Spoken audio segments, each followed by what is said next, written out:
Movie की starting 1996 California के एक अनाथालय से होती है। अनाथालय वो जगह होती है जहां अनाथ बच्चों को रखा जाता है। वहां पर हम एक कपल्स को अलग अलग रूम में बंद देखते हैं, जिनमें से एक का नाम क्लीटस और दूसरी का नाम फ्रांसिस था। यहाँ पर हम नोटिस करते हैं कि फ्रांसिस काफी घबराई हुई और डरी हुई सी लग रही थी, इसलिए क्लीटस उससे पूछता है डॉक्टर ने क्या कहा। फ्रांसिस बोलती है मेरे म्यूटेशन बढ़ते जा रहे हैं, जिससे मेरी पावर भी बढ़ रही है और धीरे धीरे मैं एक पावरफुल म्यूटेंट में बदल रही हूँ। मुझे डर लग रहा है। क्लीटस बोलता है तुम्हें डरने की जरूरत नहीं है, सब कुछ ठीक हो जाएगा। इस पर फ्रांसिस बोलती है वो मुझे लेने आ रहे हैं, वो मुझे ऐसी जगह भेज रहे हैं जहाँ पर मेरे जैसे और भी लोग हैं जिनमें मेरी तरह ही शक्तियाँ हैं। क्लीटस बोलता है वो ऐसा नहीं कर सकते, तुम्हें मुझसे कोई छीन नहीं सकता, तुम मेरी आखिरी उम्मीद हो। तभी वहाँ पर कुछ लोग आकर फ्रांसिस को अपने साथ ले जाने लगते हैं। ये देखकर क्लीटस को बहुत जोर से गुस्सा आता है और वो अपने दोनों हाथ विंडो के शीशे पर जोर जोर से मारने लगता है। वहीं वो लोग फ्रांसिस को पुलिस की गाड़ी में लेकर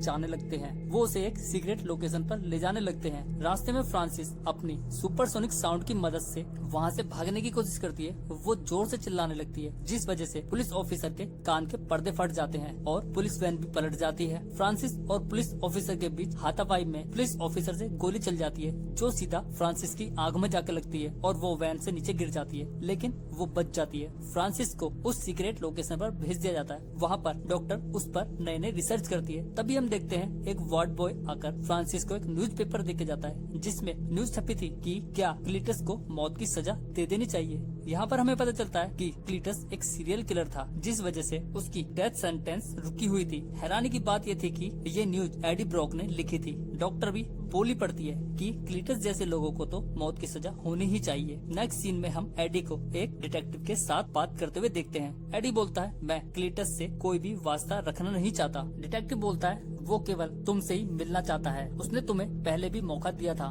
जो तुमने गवा दिया था। एडी पूछता है वो मुझसे क्या चाहता है। डिटेक्टिव बोलता है वो शायद तुम्हें उन लापता लाशों के बारे में बताना चाहता हूँ। इतना बोलकर डिटेक्टिव वहाँ से जाने लगता है। तभी हम देखते हैं कि एडी की बॉडी से गुस्से में वैनम बाहर आकर डिटेक्टिव को खाने ही वाला होता है कि एडी वैनम को खींचकर वॉशरूम में ले जाता है। वैनम बोलता है हमें बाहर जाकर शहर की हिफाजत करनी चाहिए। तभी वहाँ पर एक लेडी और डिटेक्टिव उनकी बातें सुनने लगते हैं। वैनम एडी को खूब खरीखोटी सुनाता है और बोलता है तुम्हें तो केवल तलवे चाटने ही आते हैं। इस पर एडी बोलता है तुम्हें मुझसे तमीज से बात करनी चाहिए। इसके बाद एडी क्लीटस से मिलने के लिए तैयार हो जाता है। एडी क्लीटस से मिलने जेल जाता है। वहाँ पर दोनों एक दूसरे से बात करते हैं। एडी बोलता है अब तुम्हें क्या चाहिए क्लीटस, तुमने मुझे यहाँ क्यों बुलाया। क्लीटस बोलता है मेरा एक मैसेज मेरे फैन तक पहुँचा दो, इसके बदले में मैं तुम्हें अपनी जिंदगी के सारे राज बता दूंगा। फिर एडी पूछता है तुमने मुझे ही क्यों चुना। क्लीटस बोलता है तुम मुझे पसंद हो। इसके बाद एडी क्लीटस के मैसेज को राइट करता है। दरअसल ये मैसेज उसकी गर्लफ्रेंड फ्रांसिस के लिए था, जिसे वो पढ़ लेती है। जिसके बाद एडी वहाँ से जाने लगता है, लेकिन वैनम उसे रोक लेता है और एडी का ध्यान दीवार पर बनी हुई चीजों की तरफ ले जाता है। वहाँ पर एक चर्च बना हुआ था और उसी के साथ ही एक मैसेज भी लिखा हुआ था, जो साफ संदेश था उन लोगों का जिन्हें क्लीटस ने मौत के घाट उतारा था। एडी वहाँ से जाने लगता है। जाते वक्त क्लीटस बोलता है मुझे भूल मत जाना। बाहर आने पर एडी से डिटेक्टिव पूछता है कि उसने क्या बताया। एडी बोलता है अभी उसने मुझे कुछ नहीं बताया, मुझे उसने एक शायरी सुनाई है, अगर मुझे कुछ भी पता चला तो मैं सबसे पहले तुम्हें ही बताऊंगा। इतना बोलकर वो अपनी बाइक स्टार्ट कर वहाँ से चला जाता है। घर आने पर वैनम एडी की मदद करता है उन चित्रों की कोड करने में जो उसने जेल में देखे थे। इसी के साथ ही वो एक बीच की लोकेशन भी बनाता है, जहाँ पर क्लीटस ने उन सारी डेड बॉडीज को छिपा कर रखा हुआ था। नेक्स्ट डे एडी की मदद से पुलिस उस लोकेशन को ढूंढ लेती है, जहाँ पर बहुत सारे लोगों की डेड बॉडीज को छुपाया हुआ था, जिन्हें क्लीटस ने मारा था। यहाँ पर एक रिपोर्टर एडी से पूछता है कि क्या क्लीटस की दोस्ती की बदौलत ही इतने साल से दफन इस राज का पर्दाफाश कर पाए हो,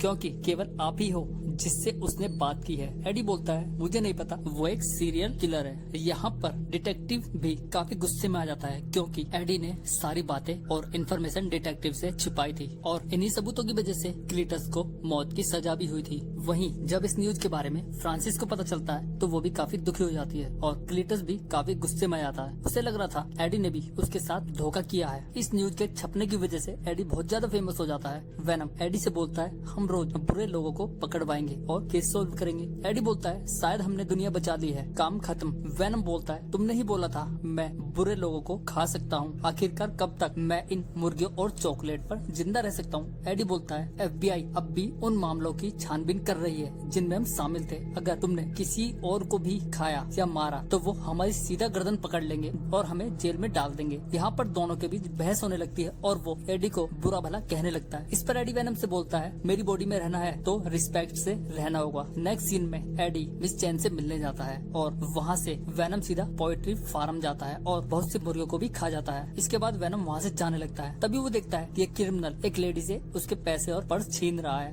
वेनम उस गुंडे को पकड़कर खाने की कोशिश करता है। एडी उसे ना खाने के लिए रिक्वेस्ट करता है। आखिरकार वेनम उसे छोड़कर वहाँ से जाने लगता है। तभी अचानक ही एन का कॉल भी आ जाता है और वो उसे मिलने के लिए बुलाती है, जिस पर एडी भी रेडी हो जाता है और वो एन से मिलने पहुंच जाता है। वहाँ पर वेनम मन ही मन एडी से बात भी करने लगता है। इस पर एन को शक हो जाता है कि वेनम अब भी एडी की बॉडी में ही है। आखिरकार वो पूछ ही लेती है क्या वेनम अब भी तुम्हारे साथ है। एडी बोलता है वेनम मर चुका है। फिर एन एडी को बताती है कि उसकी डैन के साथ एंगेजमेंट हो गई है। ये देखकर एडी इमोशनल हो जाता है और एन एडी को पास बुलाती है और उससे बोलती है वेनम एडी का ख्याल रखना। इतना बोलकर वो अपनी बाइक उठाकर वहाँ से चला जाता है। नेक्स्ट सीन में एडी किचन में होता है और वेनम खाना पका रहा होता है। वो एडी को ब्रेकफास्ट करने के लिए भी बोलता है। तभी वेनम एडी को एक लेटर देता है जो क्लीटस ने एडी के लिए भेजा था, जिसमें उसने लिखा था तुम्हारे कारण ही मुझे मौत की सजा हुई है। क्लीटस ये बताता है अगर वो पैदा ही नहीं हुआ होता तो उसकी ग्रैंड मदर को सीढ़ियों से कौन धकेलता, मेरी मॉम के बाथटब में हेयर ड्रायर कौन डालता। यहाँ पर हमें ये पता चलता है कि क्लीटस ने अपनी फैमिली को भी मार दिया था, इसलिए उसके डैड ने उसे अनाथालय भिजवा दिया था जहाँ पर बच्चे उसे बुरी तरह से मारते थे। वहाँ पर क्लीटस की मुलाकात फ्रांसिस से हुई थी जिसमें सुपरसोनिक साउंड की पावर थी। वहाँ दोनों के बीच गहरी दोस्ती हो गई और दोस्ती प्यार में बदल गई। आगे क्लीटस एडी को आखिरी बार मिलने के लिए बुलाता है। एडी भी उससे मिलने के लिए तैयार हो जाता है और उससे मिलने जेल में जाता है। क्लीटस एडी से बोलता है तुम्हें देखकर मुझे मेरी फैमिली की याद आती है। एडी बोलता है अपनी मॉम और ग्रैंड मदर को मार के प्यार जताने का तरीका एकदम अलग है। फिर क्लीटस बोलता है तुम ही मेरे मौत के जिम्मेदार हो। इसी के साथ ही वो एडी को बुरा भला कहने लगता है। वो एडी को ये भी बोलता है कि तुमने ही अपनी मॉम को मारा था। ये सुनकर वेनम को जोर से गुस्सा आ जाता है और वो एडी की बॉडी से निकलकर क्लीटस को मारने लगता है। तभी क्लीटस एडी के हाथ पर जोर से काट जाता है। वहाँ सिक्योरिटी गार्ड दोनों को अलग कर देता है। क्लीटस बोलता है एडी मैंने पहले भी खून चुका है लेकिन तुम्हारा खून सबसे अलग है। तभी हम देखते हैं कि जब क्लीटस ने एडी को बाइट किया था तो उसके सिम्बियोट का थोड़ा सा हिस्सा क्लीटस के अंदर ही रह जाता है। यहाँ से एडी सीधा अपने घर जाता है। वहाँ पर वेनम जेल में किए के लिए एडी से माफी भी मांगता है। एडी से समझाता है और बोलता है तुम्हें नहीं पता तुम ऐसे करोगे तो हम पकड़े जाएंगे, लेकिन तुम्हें समझ नहीं आता। दोनों के बीच में फिर से बहस शुरू हो जाती है। वेनम बोलता है मेरे आने से पहले तुम एक लूजर थे लेकिन मैंने तुम्हें स्पेशल बनाया। एडी बोलता है तुम्हारे आने से पहले मेरी एक जिंदगी थी, मेरे सपने थे और मेरी एक प्यारी सी मंगेतर भी थी, लेकिन तुमने सब कुछ गुड़ गोबर कर दिया। वेनम बोलता है तुम मेरी वजह से ही फेमस हुए हो। जिसके बाद दोनों के बीच फाइट शुरू हो जाती है और हम देखते हैं कि वेनम घर का सामान तोड़ना शुरू कर देता है और एडी की बॉडी से निकलकर वो बाहर चला जाता है। जाते जाते वेनम एडी की बाइक को तोड़कर वहाँ से चला जाता है। नेक्स्ट सीन में हम क्लीटस को देखते हैं जिसे डेथ ऑफ सेंटेंस दिया गया था, मतलब उसे मौत की सजा दी गई थी। तभी उसकी बॉडी में इंजेक्शन लगा दिया जाता है। उस इंजेक्शन के केमिकल से उसकी बॉडी में वेनम का सिम्बियोट कनेक्ट हो जाता है, जिसकी वजह से धीरे धीरे क्लीटस की बॉडी में एक नया सिम्बियोट जन्म लेता है और वो सिम्बियोट कार्नेज होता है। देखते ही देखते कार्नेज बहुत बड़ा होता जाता है और वहाँ पर मौजूद बहुत सारे पुलिस ऑफिसर को मार देता है और वो देखने में बहुत ही भयंकर और पावरफुल होता है। वो वहाँ से कैदियों को भी छुड़ा लेता है और पुलिस ऑफिसर को मारकर वहाँ से बाहर चला जाता है। वहीं दूसरी तरफ एडी को उसके घर में देखते हैं, वो टीवी देख रहा होता है। तभी उसे पता चलता है कि क्लीटस जेल तोड़कर भाग गया है। इस वजह से एडी काफी परेशान भी हो जाता है। तभी एडी का गेट नॉक होता है और हम देखते हैं कि एडी से मिलने डिटेक्टिव आता है। वो इस घटना के होने के पीछे एडी को ही मानता था। एडी से बताता है इस बारे में मुझे कुछ नहीं पता, मैंने भी अभी ये सब न्यूज पर ही देखा है। फिर डिटेक्टिव बोलता है अपना ख्याल रखना, क्योंकि तुम्हारी वजह से ही वो मरते मरते बचा। अपनी जान बचाओ एडी, जिंदा रहे तो फिर मिलेंगे। इतना कहकर वो डिटेक्टिव वहाँ से चला जाता है। वहीं एडी अब क्लूज को इकट्ठा करना शुरू करता है। आखिरकार उसे पता चल ही जाता है कि वो कहाँ मिलेगा। दूसरी तरफ हम वेनम को देखते हैं। वो नई नई बॉडीज को बदल रहा था क्योंकि वो उनके साथ कंफर्ट फील नहीं कर रहा था, इसलिए वो एक पार्टी में पहुंच जाता है जहाँ पर लोग अलग अलग कॉस्ट्यूम पहने हुए थे। मतलब वहाँ पर एक हैलोवीन की पार्टी हो रही थी। वेनम को देखकर सब लोग उसकी तारीफ करते हैं और उसके साथ सेल्फी भी लेते हैं। उन लोगों को नहीं पता था कि वेनम एक एलियन है। वेनम एडी को बहुत ज्यादा मिस भी कर रहा था। उधर हम क्लीटस को देखते हैं जो लोगों को मारने लगता है और वो कार चुराकर वहाँ से भाग जाता है। कार्नेज क्लीटस से बात करता है और उससे बोलता है इस दुनिया में केवल एक ही सिम्बियोट है और वो है वेनम। अगर हम दोनों मिलकर उसे मार दे तो हम दुनिया पर राज कर सकते हैं। लेकिन क्लीटस बोलता है उससे पहले उसकी गर्लफ्रेंड को ढूंढना होगा, जिस पर कार्नेज राजी हो जाता है और दोनों के बीच डील तय हो जाती है। दूसरी तरफ एडी उस अनाथालय में पहुंच जाता है जहां पर क्लीटस और फ्रांसिस दोनों कैद थे। वहां एडी को दीवार पर CK+FB लिखा हुआ दिखाई देता है। एडी डिटेक्टिव को कॉल करके उस ऑर्फन के बारे में भी बताता है और उससे पेड़ पर लिखे हुए FB के बारे में भी पूछता है। डिटेक्टिव बताता है FB का मतलब है फ्रांसिस बेरिसन। फिर डिटेक्टिव एडी से बोलता है ये नामुमकिन है, मैंने ही उसे गोली मारी थी, वो मर चुकी है। डिटेक्टिव नहीं जानता था कि फ्रांसिस बेरिसन अभी जिंदा है। उधर क्लीटस एक शॉप में जाकर शॉपकीपर को मार देता है और वहाँ के कंप्यूटर को यूज करके रावनक्राफ्ट की सीक्रेट लोकेशन का भी पता लगा लेता है जहाँ पर फ्रांसिस को कैद करके रखा गया था। वहाँ पहुंचकर क्लीटस उस डॉक्टर को भी मार देता है जो फ्रांसिस पर नए नए एक्सपेरिमेंट कर रही थी। दोनों एक दूसरे को देखकर काफी खुश हो जाते हैं। क्लीटस फ्रांसिस को कार्नेज से भी मिलाता है। इसी के साथ ही वो फ्रांसिस को छुड़ाकर वहाँ से भाग जाता है। अब पुलिस भी उनके पीछे पड़ जाती है, लेकिन कार्नेज सभी पुलिस की गाड़ियों को फोड़ना शुरू कर देता है। उसकी पावर के आगे कोई भी पुलिस वाला नहीं टिकता और एक एक करके वो सभी पुलिस ऑफिसरों को भी मार देता है। भारी तोड़फोड़ के बाद दोनों वहाँ से निकल जाते हैं। दूसरी तरफ वेनम एक आदमी की बॉडी में घुसकर मिसेज चैन से खाना मांगने के लिए वहाँ उनके शॉप में चला जाता है। उधर एडी को डिटेक्टिव पूछताछ के लिए बुलाते हैं क्योंकि उन्हें लग रहा था कि फ्रांसिस को छुड़वाने में कहीं एडी का तो हाथ नहीं। वो उन डेड बॉडीज के बारे में भी एडी को बताता है जो उसके घर के आसपास मिली थी। यहाँ पर डिटेक्टिव एडी को सारी बात सच सच बताने के लिए बोलता है। एडी बोलता है जब तक मैं एक फोन कॉल नहीं कर लेता तब तक मैं तुम्हें कुछ नहीं बता सकता। इसलिए वो कॉल करके वहाँ एन को बुलाता है। एन डैन के साथ एडी से मिलने पहुंच जाती है। एडी एन को बताता है सिटी में जो भी हादसे हो रहे हैं उनके पीछे क्लीटस का हाथ है क्योंकि उसके अंदर भी एक सिम्बियोट है। एडी एन को ये भी बताता है वेनम अब उसके साथ नहीं है, तुम्हें वेनम को ढूंढना होगा। केवल वेनम ही है जो अब हमारी मदद कर सकता है। इसलिए एन चैन के शॉप पर पहुंच जाती है और उससे पूछती है क्या आपने वेनम को देखा। लेकिन मिसेज चैन उसे बेतुके सवाल जवाब कर रही थी, इसलिए एन समझ जाती है कि मिसेज चैन की बॉडी में ही वेनम है। एन वेनम को बताती है क्लीटस एडी को मारने जा रहा है और तुम्हारे दोस्त को तुम्हारी बहुत ज्यादा जरूरत है, जाओ और उसकी मदद करो। यहाँ पर वेनम एडी से मिलने के लिए भी तैयार हो जाता है। वहीं क्लीटस अपनी प्रेमिका के साथ मिलकर उस ऑर्फन को भी जला देता है जिसमें वो दोनों कभी कैदी थे। कार्नेज क्लीटस की बॉडी से निकलकर बोलता है मेरा अगला शिकार वेनम है, जबकि क्लीटस का दुश्मन एडी था और फ्रांसिस उस पुलिस वाले को मारना चाहती थी जिसने उसकी आंख में गोली मारी थी। अब वेनम एन की बॉडी में आ जाता है और वो एडी से मिलने जेल में जाती है। फिर तीनों वहाँ से दीवार तोड़कर भाग जाते हैं, लेकिन वेनम अब भी एडी से बहुत ज्यादा नाराज था। फाइनली एन के रिक्वेस्ट करने पर एडी वेनम से माफी मांग लेता है। वही डिटेक्टिव एडी को ढूंढ रहा था, तभी उसके सामने क्लीटस आ जाता है। डिटेक्टिव गाड़ी से उतरकर सीधा उसके ऊपर गोलियां चलाने लगता है। तभी कार्नेज उसकी बॉडी से बाहर आ जाता है और डिटेक्टिव को पकड़ लेता है। जिसके बाद फ्रांसिस को एडी के घर पर देखते हैं जहाँ पर उसे वो रिंग मिल जाती है जो उसने एन के लिए रखी थी।